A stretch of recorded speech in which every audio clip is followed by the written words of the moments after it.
No, of course not. Hello. Jason Wilde. Oh, yeah. It's Aaron Nagler and Corey Banke. You are live on cheeseheadtv.com. How are you tonight, sir? Wow. I'll watch my language.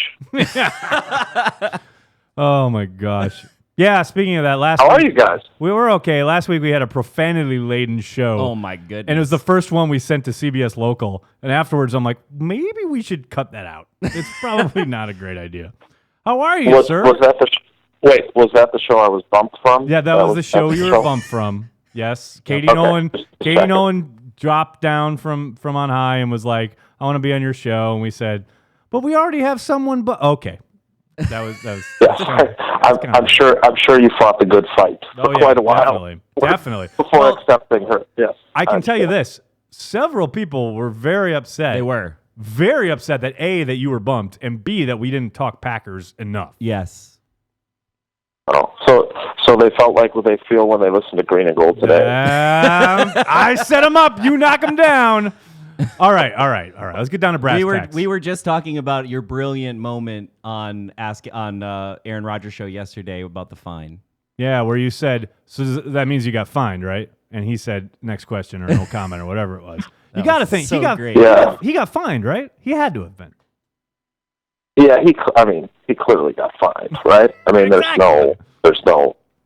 you don't react that way if you didn't. And then he also said at one point, a little bit earlier, he said that he went to the podium with tape on his grape crush, right? Yep. Yeah. Yep.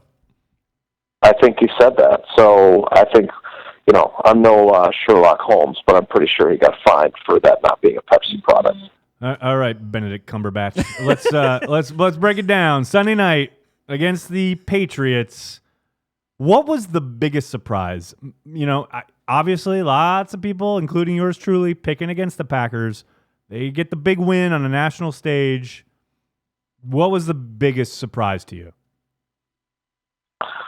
Even though I probably have the reputation as the resident Dom Capers apologist, I did have, and well deserved. I did have serious doubts after Devontae Adams dropped the pass, and they settled for the field goal there. I mean, Demovsky and I are sitting next to each other, and I said, so they're going to lose 28-26 now, right? And he said, no, they'll score the touchdown and they'll go for two, so it'll either be 29-26 or 27-26. So I think, to me, I have to admit that the biggest surprise was that on 3rd and 9, after allowing multiple conversions, the 4th down and then the 3rd down conversions before that they come up with a big play and that they get the sack on a guy who's difficult to sack, that Dom Capers tweaks things ever so slightly, and it actually works for those who think he doesn't know what he's doing. He changes to zone coverage on that play, and it did. I mean, you watched Aaron, I'm sure you watched the tape multiple times. I mean, it's clear that Brady holds on to the ball, whatever that split second is longer. He doesn't know what he's looking at. Absolutely. Right, exactly. And so, for that to come together like that, and then for the field goal to be missed, I thought that was, again, I'm not Bill Barnwell. I'm not an expert on momentum and all this other stuff. But whether we believe in momentum or not, I believe in confidence. And I think the quarterback was talking about that as well. And I think that when you're the Packers defense and you've had the failings that they've had in the past, to get that kind of success against that team in that situation and essentially win the game on that play, I think that's huge for a group that really needed that kind of a signature moment. And now they've had that, and we'll see where they take it from here. Absolutely. I mean, you're talking about not being very confident. I tweeted, I think 2 plays before that, there is no more helpless feeling than watching the Packers defense try to hold a lead. So I was right there with you. I thought that was it. And I thinking back to last year, the playoff game against San Francisco, where the 49ers get the ball and they never get it back. They kick the game-winning field goal. I'm writing about Micah Hyde tonight, and I talked to not only his high school coach, but I talked to Kirk Ferentz this morning. And thinking back to that play, that's the kind of play that they made with the sack on Sunday. Yes. That Micah, who beat himself up over it, didn't make. I mean, he makes that play. They have the ball deep in 49ers territory, and they're the ones who kick the game-winning field goal and advance in the postseason. So, again, it doesn't guarantee that they're going to get home field or they're going to get to the Super Bowl or anything like that, but it gives a group of guys that need that kind of confidence a big boost that they made the play when they needed to make it, and I just think that's a wonderful thing to have.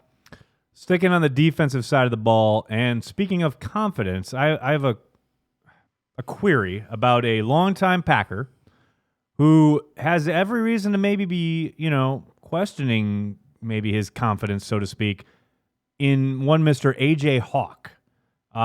Were you surprised to see how little he played, how he was relegated to the very base defense, and do you think this will lead, this is a precursor to his, leaving in the offseason? Boy, it would. The only reason I would say no is because of the way that the coaches have stood by him through thick and thin. And there have been games like this one where he was barely on the field. I was thinking, the first thing I thought was the Indianapolis game a couple years ago where I think he played 3 snaps. It was Peyton Manning's last time at Lambeau. So that was a while.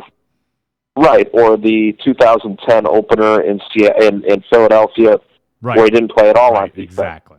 But again, this feels different though. By the end of that season, he was playing all the time. I mean, I guess my thought is that it's possible that it was purely a matchup thing, that they were looking for ways to get Clay Matthews matched up on Gronkowski, because he didn't cover them all game, but he covered a part of the game. No, he was good too. Yeah. But kind of in a bigger picture sort of way, it's hard to imagine a group of coaches that have basically said that he's the quarterback on defense and he's so vital in all those glue ways that then they would just chuck him aside and say that he can't even play in the nickel anymore. But I think that's the reason why I haven't written anything extensive on it. I did a blog post on it, but I can't. I need to see what happens on Monday night, right? Because exactly. I thought Dom Capers was somewhat elusive. I mean, and it's we've got a great media group. There's a group of TV folks that ask really good, tough questions, and this was kind of one of those awkward topics where we all kind of beat around the bush. And then finally, after asking Dom 5 different ways, I finally said, "So Dom, is his role going to be the same next week as it was this week, or not?" And that was when he said, "Well, it's going to be a week-to-week thing," and he didn't answer the question, but we needed to pose that to him to see how he responded. And so, I'm anxious to see what his role is. But if he's relegated to the same, only playing in the base defense role on Monday night as he was on Sunday against the Patriots, then we have our answer. But I'm not willing to jump out there until I see exactly what he does on Monday. You are too kind to the TV people. Anyway, moving on. You posited something on Twitter and I think on your show earlier this week about Aaron Rodgers' play. About, point blank, you said, "Are we watching the greatest?" I think I'm not overstating here. The best quarterback ever in NFL history. Was that your question? Is that correct? Yes, that was the question. I'm sure you didn't listen to the actual show, but I know you saw it. I sincerely wanted to, but I did. I did. I really wanted to because I saw it and I was like, yes, I sincerely want to take in every episode of Packer Transplants, and this is the first one all season. Once a week versus every day, Wilde. No, but I did, and I had just ridiculous amounts of stuff to do, et cetera. But I'm interested. Yeah. No, I'm I totally interested in the understand. feed. I got you. What kind of feedback did you get from that question? Well, I saw, and I don't know if he wrote it before that conversation or not. If he did, I didn't see it, so I wasn't stealing the idea from Jarrett Bell, but I know at some point after he was at the game on Sunday, I thought Jarrett Bell stole it from you, actually. Yeah. So I don't know, but I think it's possible. Again, I guess my opinion is because I'm very opinionated, as you guys know. Yeah. Is that it's a possibility that he's playing it at that level, because all of our conversations about the greatest quarterback always include winning. And that wasn't the debate I was trying to have. The conversation I was trying to have was whether or not he is playing the position at a level that we haven't seen before, at the best level ever, etc.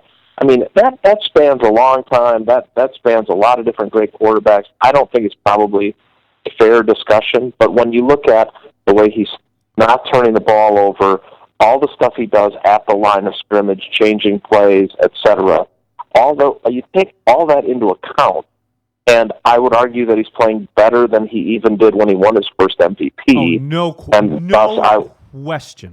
question in my mind. Absolutely. Yeah. Yes. All right. So, well, good. I'm glad we agree. I'm glad we agree as That well. usually is a good sign for me. Speaking of Rodgers, and let's talk about McCarthy. Let's throw McCarthy into the mix, because both of them had some things to say about their team this week, whether it was confidence or maturity. Are they just trying to couch this thing that they really think this team is pretty kick-ass and has a chance to run the table here, or are they speaking some truths in regards to the maturity level here? I know Aaron touched on this a little bit on your show in regards to guys not getting lots of stupid penalties, and the guys are keeping their emotion in check, etc. What do you make of that? I thought it was very interesting that they had kind of similar takes in regards to the makeup of this football team. Yeah. I thought what was interesting about it was that Rodgers went the direction he did about the maturity and not getting fined and not being late to meetings, because that there were probably, it probably would be easy to guess some of the names that we would put on the list of guys that maybe weren't quite as professional, who would show up late, who would miss curfew, who would do whatever. I'm sorry. And so I think the best way that I took it as is that there's a seriousness about this team that, they kind of take, to be honest, I think they take a cue from Rodgers, Sitton, and Lang. I really get the sense when I'm in just in the locker room, just during the time that we're allowed in there, which is obviously not a true sense of the locker room. I mean, 45 minutes a day that I spend in there is very different than when we're not in there. Version of the locker room. Yeah. Right.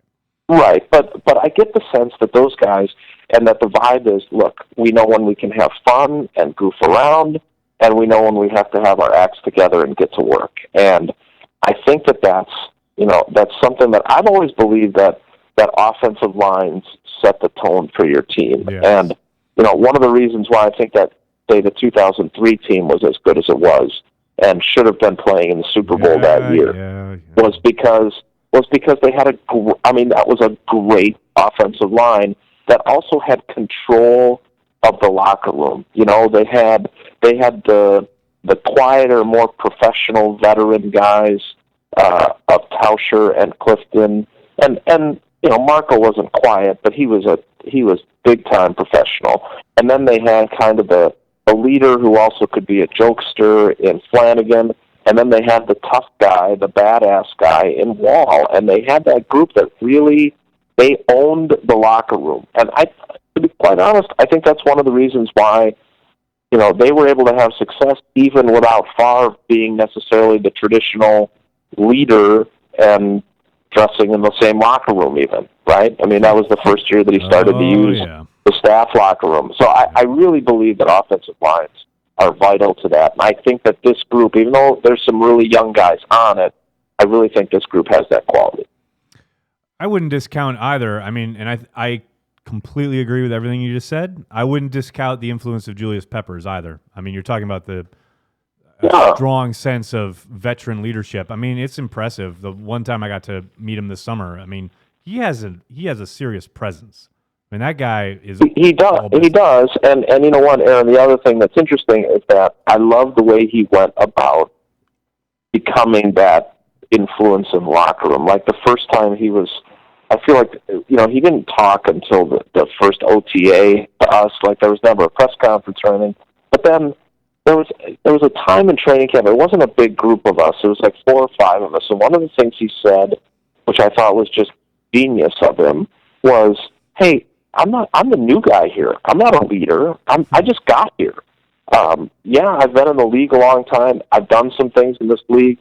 I would hope that guys would look at me and ask for advice or whatever it might be, but I don't want to be the guy who walks in here and acts like he knows everything that's going on and tells people what to do. I thought that was a very humble moment for a guy who had accomplished a lot, and I thought that would probably endear him to his teammates, and I think it did. And now it's clear that he's earned their respect. He's done things on the field. He's played. He's made plays. He's played at a high level, and so now it's not this old guy who used to accomplish things in the league, and we picked him up, and he's a shell of his former self. This guy's still, as the players might say, balling out and doing it well, and we'll listen to him because he's proving it on the field and with the way he carries himself around us. Corey and I were just talking about that before you got on. Corey posited, and I kind of agreed. I think this is Charles Woodson level free agent acquisition. I really do. And when he was signed this summer, I didn't agree. But I'm telling you, the longer the season goes on, the more important I think he is. Yeah, and I mean, he's never going to beat Charles. I mean, they kind of teased him about his pregame speech that he had against the Bears about how he apparently he didn't follow the directions and it was supposed to only be 2 minutes, and you would think it was over and then he'd keep going. So I don't know if he's quite the orator that Charles was in that role, but he definitely difference maker. Okay, whoa. And speaking of players speaking to the team prior to facing their old teams, this has gotten absolutely no play. But what do you think LaTroy Guyon or whatever the hell you pronounce his name, what do you think that was about? Because let me tell you something. Everyone, you talk to any player on that team, they all mention it. Like, if you ask them about his speech prior to playing the Vikings, they all mention it as really fiery and really great. And then if you watch Packers.com when they did the, post-game celebratory, your peek inside the Packers locker room after the victory, etc., they have like 3 seconds of Mike going, all right, LaTroy, come up here. And LaTroy gets up there, and then they cut. And then they cut back to, all right, Packers on 3. I would love to know how, profane or insane LaTroy Guyon got on the Vikings. Well, according to Aaron Rodgers, it's Guillaume, so I'm guessing that portion was in French.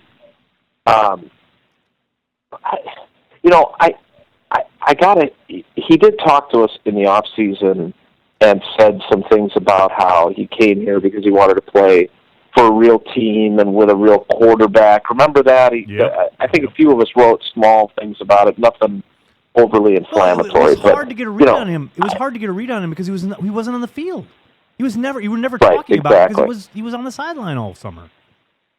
Yeah, and I mean, he obviously has filled a void. Although, we may be doing a little bit of revisionist history here, talking about how well he's played, considering how bad they were against the run to start the year. But regardless, he has obviously filled an important spot for them, and that you're absolutely right. Clearly, the players felt like whatever he said was significant. I still subscribe to the. And you guys know I love language. I love words. It's what I deal in. I still subscribe to the Brett Favre theory of pregame speeches, though, which is we all had that guy in high school who would get up there and yell. And I'm paraphrasing Brett's retelling because I could never do as well as he does. But we all had that guy in high school who would get up there and say, "They called us a bunch of cream puffs. We're going to kick their butt." And then he would run out onto the field, and on the first play, he'd get knocked on his ass, and he'd never hear from him again. And seriously, you can look up the quotes. Favre told that he would go to that like once a year, like it was part of his cache of great stories. So I agree with him. I mean, I think that talk is cheap, and it's great to give a great pregame speech, but you've got to go out and perform, and obviously they did after Julius's speech. They did it after Letroy Guillon's speech. They've obviously played well, but again, the Packers didn't go to the Super Bowl because Charles Woodson said he won't come to see us. Let's go see him. The Packers went to the Super Bowl because they played really well in 2010, and they need to do that again to be able to get back there. But they won the Super Bowl because they played the piano the night before and everyone was relaxed. We all know this. Yes, they were loose. Well, see, the key to success is being relaxed, clearly. So they were relaxed before the Super Bowl. They're relaxed now. Yeah. All right, I know we're keeping you long, and I'm sorry. You're an absolute legend for joining us, Mr. Wilde. I got two more questions. First of all, what is your prediction for Monday night? This could be a trap game. I mean, the Atlanta Falcons, not so great. Trap. Our guest earlier this evening made a great point. Last time everyone was saying we're going to go face some downtrodden NFC South team. They waxed them on national television. What's your prediction here for Monday night?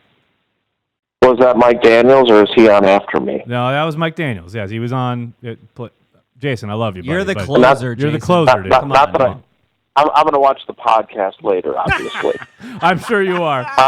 Just like I catch every green and gold today. Yep, I have no doubt. Exactly. I know. You download them all for your every damn day. Yes. First of all, was the more important question was Mike Daniels, or was he the artist formerly known as Mike Daniels, who says, well, we just got to play good football, and says a bunch of blasé cliches, because he went through that phase earlier this year, and I teased him about it every time I would see him, asking him, have you seen Mike Daniel?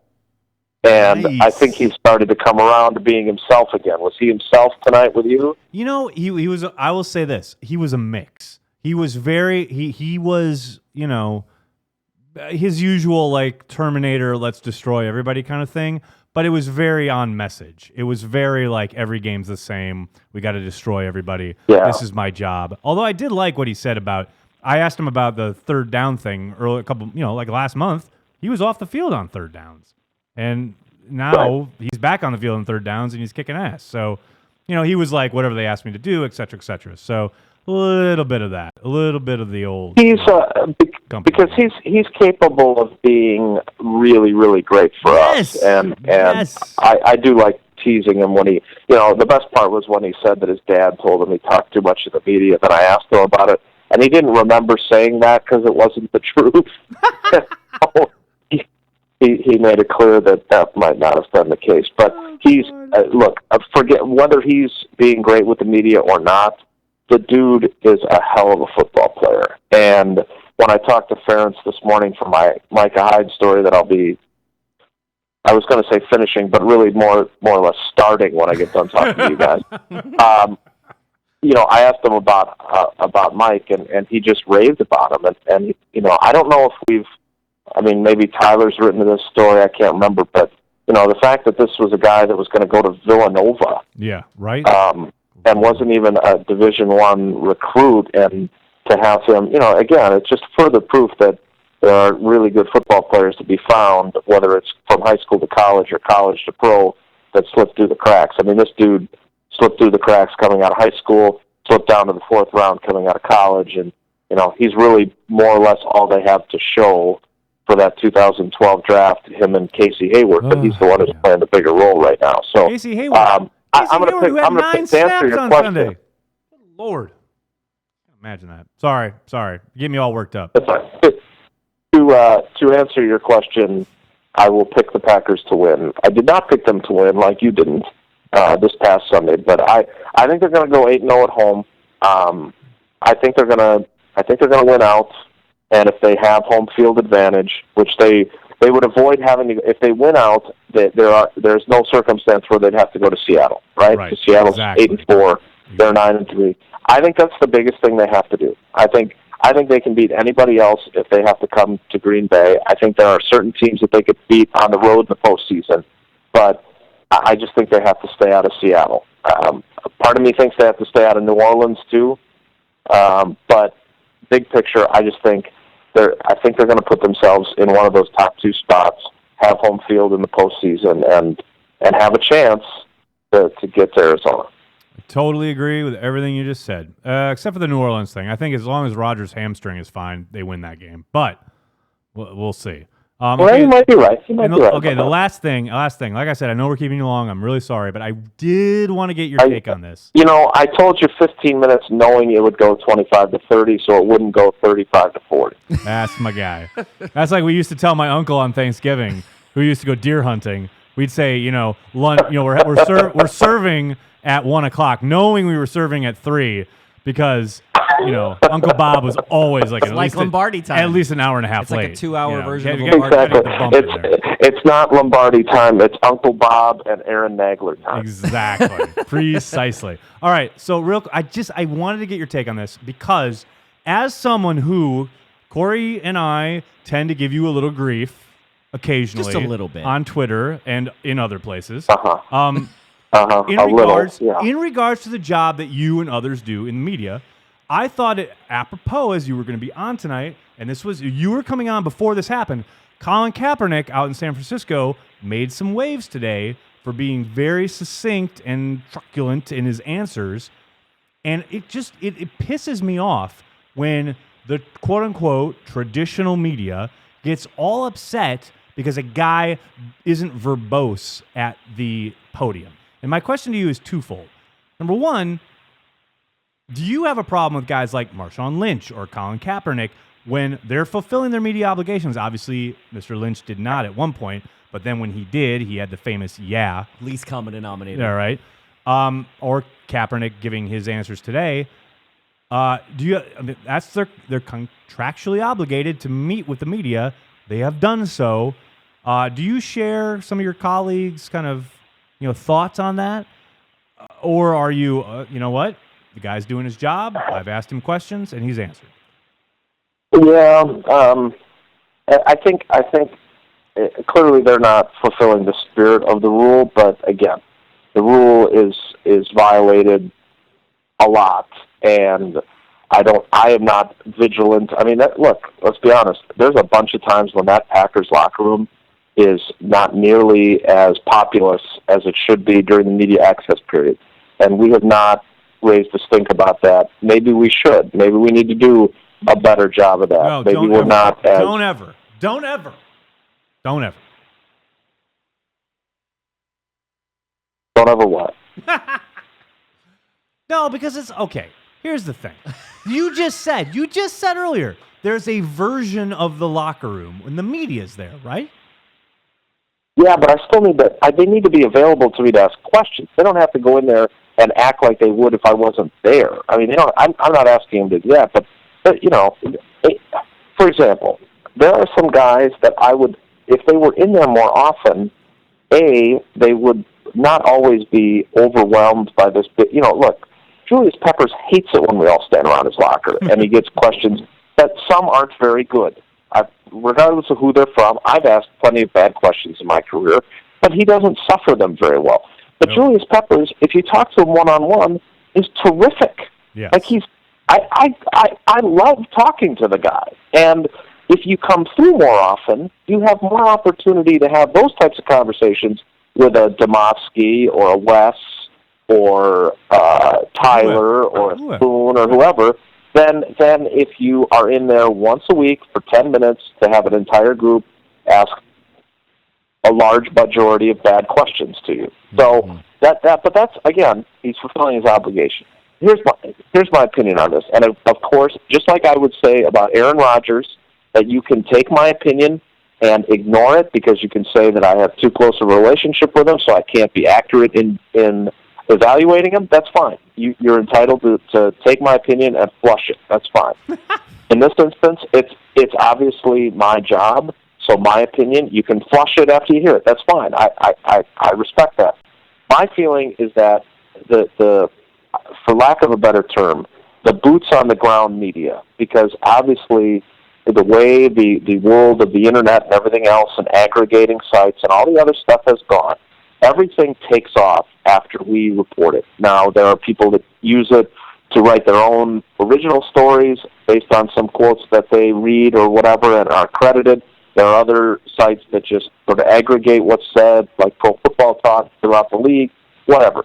But the conversations that you have with your local media, not the national television networks, not ESPN, not all those the guys that are there every day, those are your conduit to your biggest, most important constituency of your fan base. Those are the true fans that care so much about your team that they're reading every word. They're the ones that you want to have a connection with. And some guys use Twitter, some guys don't. But you cannot use Twitter to fully engage with your fan base. It's impossible. They have way more followers than I do. I don't respond to every tweet I get. I'm sure they don't. I mean, Mike Daniels is great with his fans, but he still doesn't reach as many people as the ones who read a story that I write about Mike Daniels. And so there is a benefit to them to be smart and savvy and good with the media. And I think if you look at players who have gained a certain level of popularity, they have understood how to utilize the media in a proper way and do it professionally, but also use it to their advantage. Again, I'm biased. I think whatever this is, the Players Tribune. I mean, this whole. I'm sure that senior editor Russell Wilson is sitting down at his laptop and writing his entire piece that he's posting there. Easy now. A buddy of mine is the front page editor at the Players Tribune, so just relax there, Mr. Wilde. I completely agree with you, Jason, but I think change is coming, and I told Ty Dunn this at Throwback Weekend, and I told Wes Hod this at Throwback Weekend.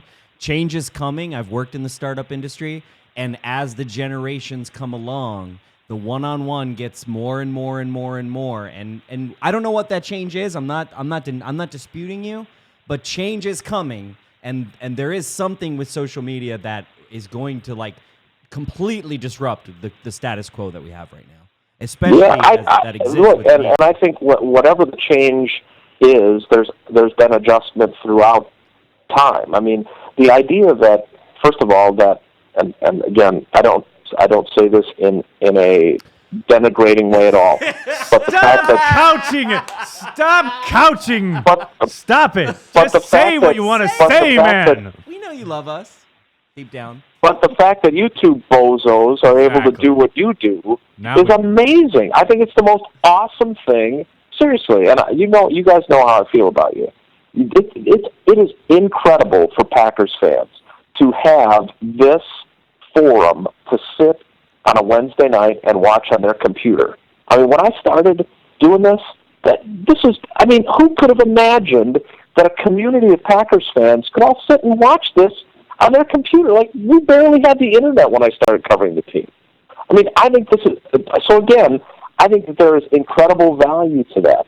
But until we figure out exactly where this sea change is going to take us, it's obviously taking us onto electronic devices and off of ink on your fingers, but other ways that it's going to change. You're right, Corey. We have to be able to adjust as writers, as fans, as people who consume the media, as people who interact with other people. I mean, again, I understand that I spend too much time on Twitter, but part of it is I crave that interaction with the people who. Are we on local television? Am I able to say shit? Is that legal or no? Yeah, you can say that. Whatever you want, buddy. Okay. I think it's amazing that people give a shit about what I write, and I'm actually able to interact with those people now. When I started at the State Journal, if I didn't get a handwritten letter in the mail from some lovely elderly woman who thought I did a nice job of writing stories, I would have gotten zero reader feedback in 1996. And so the fact that I can write a story, post it, people can read it, and 10 minutes after I posted it, I'm already getting somebody saying, Wilde, your story sucks, or hey, you've got a typo, or hey, this is really good. I love that. I love the interaction, and again, everyone uses things differently. I can't imagine using Twitter as a one-way conduit where I just post things and I never talk to anybody, never interact with anybody. That is not the way I personally would use it. And so I like that aspect of it. So whatever the change is, I hope that I'm able to adjust to it and keep doing this job at least until the girls are out of college. That's the key, isn't it? That is the key. All right, Wilde. The legend himself. You are. Wait. Finally on Packer Transplants. I have a really quick final question. I did because I said I had two. It's 9:05. I know, but I said I had two. That's the and internet. you talked forever on the first one, all right? So this is the second one, and it's really quick. And it's a simple yes or no answer. Well, here we go. Did you know, are you aware, has anyone told you or ever seen the fact that we end every single Packer Transplants for the last, I think, since it happened, with Mike's soundbite to you saying, I'm not in the mood for drama tonight, Jason? I was not aware of that. And the fact that after that, all he talked about was how that was going to be this galvanizing thing for them and how it was going to be a rallying point. They talked about that for the next 3 frickin' days after it happened, which was exactly my question at the time. Oh, I love it. I'm not in the mood for drama tonight. Yeah, I'm not in the mood for drama tonight. We literally have ended this show it's been with that soundbite for 2 seasons for now. two A since season it and a happened. half, yeah. Since the Fail Mary. It's the greatest clip. It is the greatest It's clip. the greatest Mike McCarthy press It conference is. clip It is ever. pretty much the greatest moment of Mike McCarthy's career. It is pretty hot. I don't know if I'd go that far, but it was. I'm just glad that everybody who was watching the broadcast at home on ESPN or whatever thought it was Jason La Canfora. Perfect. All right, buddy. Thank you so much. You're an absolute legend for joining us. Jason Wilde. Check out his stuff. Jason Wilde. ESPNMilwaukee.com, Wisconsin.com, And all and that. Madison.com, and just enter random Wisconsin city names after ESPN, and you'll find them. And, of course, the Aaron Rodgers show on Tuesdays. The Aaron Rodgers show is the bomb. Cannot miss that. I never miss it. Don't miss Even it. if I miss it on Tuesdays, I listen to it. It's the greatest show. I love it. Thank you, Jason. I will talk to you guys in 2017. Thanks for having me on. Looking forward to it, buddy.